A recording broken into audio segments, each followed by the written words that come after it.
১ জাতীয় স্মৃতিসৌধের স্থপতি কে? সঠিক উত্তর হল ঘ মইনুল হোসেন।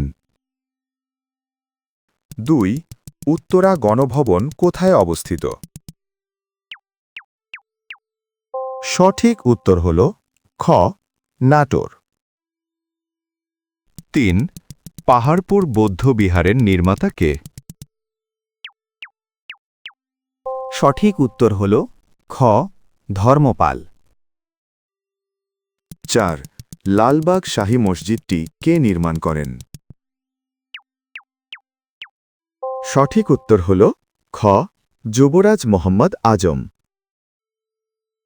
৫ বাংলাদেশের সবচেয়ে প্রাচীন বিহার কোনটি? সঠিক উত্তর হল ক শালবন বিহার।